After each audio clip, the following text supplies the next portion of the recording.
तो क्लास 10 महाराष्ट्र 2027 वाली बच्चे पार्टी, क्या आपको पता है कि आप एक बहुत ही ज्यादा बड़ी गलती कर रहे हो। वो गलती ऐसी है कि तुम अगर वो गलती करते गए और तुमने अपने पेपर दिए तो भाई तुम डेफिनेटली तुम्हारे मार्क्स जो होता है वो अच्छे नहीं आने वाले हैं। और ऊपर से मैं बड़ा ही गुस्सा हूं इन लोगों से जो ये बार बार वीडियो डालते रहते हैं कि भाई किस तरीके का पेपर लेवल आने वाला है, पेपर बहुत हार्ड आने वाला है, पेपर बहुत ही आसान आने वाला है।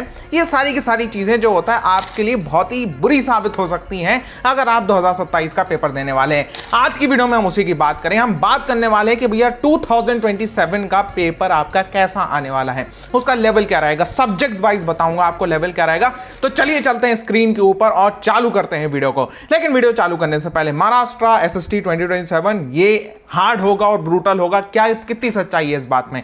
लेकिन उससे पहले एक चीज इंपॉर्टेंट है आपको बताना चाहूंगा भाई, आपकी एक साइट बनी हुई है जिसमें हम आपके इंपॉर्टेंट मटेरियल और सारे के सारे नोट्स डाल रहे हैं चैप्टर वाइज। हम यहाँ पे दो नए चीजों का मैंने एडिशन करा है।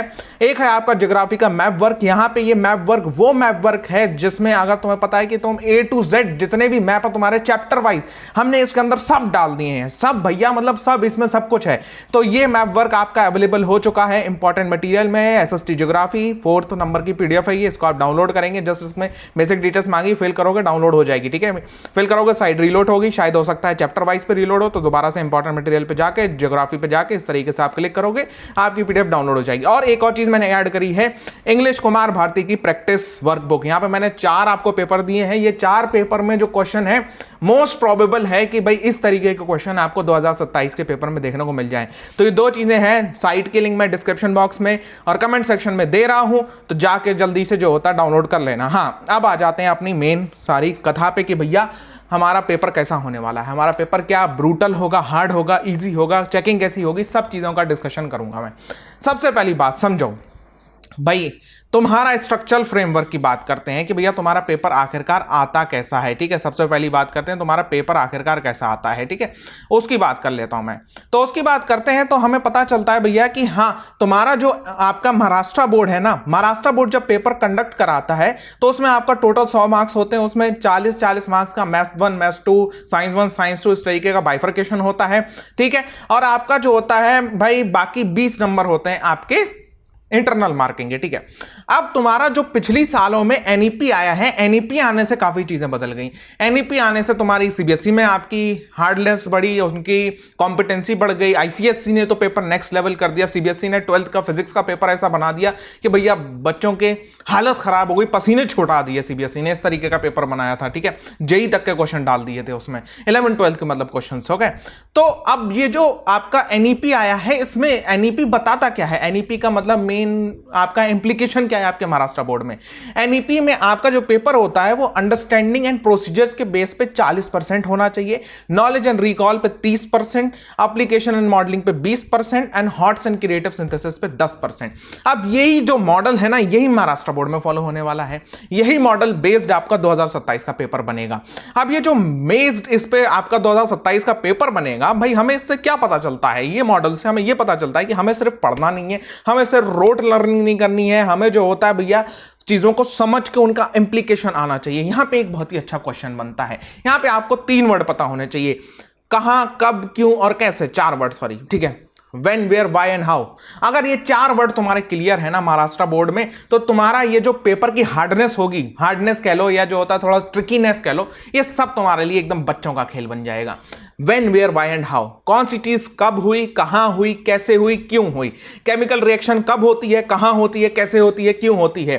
ठीक है भैया, आपका ट्रॉपिकल फॉरेस्ट कहां होता है, कब होता है, कहां होता है, कैसे होता है, क्यों होता है। ठीक है भाई, इन्वायरमेंटल कंडीशंस क्या होती है, ग्लोबल वार्मिंग कब होती है, क्यों होती है, कहां होती है, कैसे होती है। हर चीज पे ये 4 क्वेश्चन लगा के पढ़ाई चालू करो, तुम्हारा काम बनने वाला है। अब जरा सब्जेक्ट वाइज जरा देख लेते हैं कि भैया तुम्हारा सब्जेक्ट वाइज क्या रहेगा। ठीक है भाई, सब्जेक्ट वाइज बात करूं मैं 2027 के लिए, मैथ्स पार्ट सेकंड जो है वह आपका करीबन मैं मान के चल रहा हूं 25 से 30% आपका डिफिकल्ट रहेगा। ठीक है भैया, मैथ्स पार्ट 1 20% डिफिकल्ट कैटेगरी में जाएगा, मतलब 100 मार्क्स में से 20 मार्क्स के क्वेश्चन ऐसे होंगे जो आपके डिफिकल्ट हो जाएंगे। ठीक है, science part 1 15% difficult, social science की बात करी जाए और साइंस पार्ट 2 की बात करी जाए, ओवरऑल इनमें 10% क्वेश्चन ऐसे रहेंगे जो आपके डिफिकल्ट कैटेगरी में जाएंगे। लेकिन क्या ये अब ये डिसाइड कर देता है कि भैया पेपर बहुत ज्यादा डिफिकल्ट आने वाला है या पेपर बहुत ही ज्यादा एकदम हार्ड आने वाला है तो नहीं, ये इस बात को बिल्कुल डिसाइड नहीं करता है कि आपका पेपर कैसा आने वाला है, आपका पेपर डिफिकल्ट आने वाला है, हार्ड आने वाला है। देखो भैया बात समझो, 80 मार्क्स में से 20 मार्क्स 80 मार्क्स के 20% का आपका क्वेश्चन डिफिकल्ट होगा, ठीक है। तो क्या वो 20% में क्या ऐसे क्वेश्चन होंगे जो तुमसे हिले ही ना भैया, ऐसे क्वेश्चन तो नहीं होने वाले जो आपसे बिल्कुल नहीं ना हिले, आप उनको कर ही ना पाओ भैया, ऐसे क्वेश्चन दे देंगे ना, ऐसे भी क्वेश्चन नहीं होंगे। तो भाई इसमें मेन क्या है, मेन दिक्कत यह है कि भाई ये क्वेश्चन थोड़ा सा आपका इंप्लीकेशन बेस्ड होंगे, एप्लीकेशन बेस्ड होंगे, घूमे हुए होंगे, ट्रिकीनेस होगी इनमें।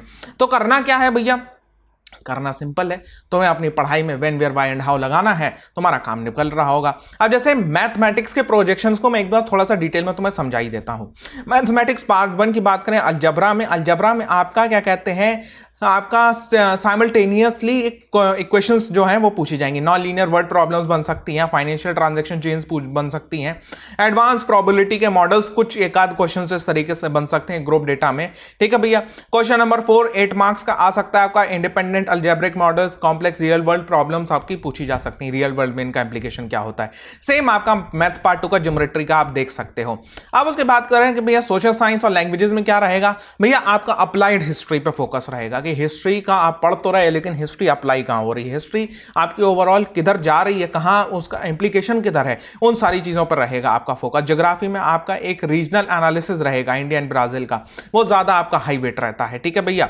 इंग्लिश लैंग्वेज की बात करें तो भाई आपके जो थोड़ी सी अप्रिसिएशन हो गए आपके, ये ज्यादा ही मतलब आपका सेल्फ जो इस पे वोटिंग होती है, मतलब स्वामत जिसे कहते हैं मराठी के अंदर, तो वो ज्यादा इसमें मैटर करेगा कि आप उसको खुद की लैंग्वेज में कितना अच्छा लिख पा रहे हो। तो अब बात करें तो करना क्या भैया, सबसे पहली बात अपनी बुक्स की मास्टरी कर लो, ठीक है भाई। आपको अपना when where why and how, simple सी कैटेगरी है, सब छोड़ दो भैया, when where why and how पे तुम्हें फोकस करना है। तुम्हारा ये जो डिफिकल्टी ग्राफ है ना, ये तुम्हारा काम हो रहा, तुम इसे ट्रैकल कर पा रहे हो गए। तो अब ये जो वीडियोस बन रही हैं इनका क्या करा जाए, bad news good news, bad news good news, ठीक है। मैं परेशान हो गया उस वीडियो से कि पेपर हार्ड आएगा, पेपर आसान आएगा, पेपर हार्ड आएगा, आसान आएगा, नहीं, ये वीडियोस पे ज़्यादा ध्यान मत दो। This video will be one and all for you कि भाई पेपर कैसा आने वाला है, वीडियो देख लिया आपने, अब अपनी पढ़ाई पे ध्यान दो। हमारे यूनिट टेस्ट निकल गए हैं, कुछ बच्चों के चल रहे हैं, अब इसके बाद में तुम्हारा मेन फिर आ रहा है, क्या कहते हैं, दिवाली वाला महीना, रक्षाबंधन, ये सब बीच में निकल के आपका दिवाली आ रहा है। उसके अराउंड आपके मिड सेम एग्जाम होंगे, ठीक है भाई। तो मिड सेमेस्टर एग्जाम जो होंगे उसमें बहुत ही अच्छा आपको प्रिपेयर करना है और अच्छा स्कोर करना है। फिर उसके बाद आपके प्रीलिम्स एंड मेन पेपर, ठीक है। तो अपनी प्रिपरेशन पर ज़्यादा ध्यान दो, ये फालतूगिरी की बातों पर कम ध्यान दो, ठीक है। और हाँ, वही बात मैं कहूँगा, मैं बहुत सारे मटीरियल्स प्रोवाइड कर रहा हूँ, तो आई वॉन्ट कि भाई जाके डाउनलोड करो, ठीक है भाई। तो लिंक डिस्क्रिप्शन बॉक्स में, कमेंट सेक्शन, दोनों जगह मिल जाएगी। ये दोनों मटेरियल को डाउनलोड करो, अपने दोस्तों के साथ शेयर करना, इसको प्रिंट आउट निकलवा के इसकी प्रैक्टिस करो, लैंग्वेजेस को मत छोड़ो, ठीक है। मैं बार बार वही कर रहा हूँ, ठीक है। तो मिलते हैं आपसे नेक्स्ट वीडियो पे, तब तक के लिए गुड बाय।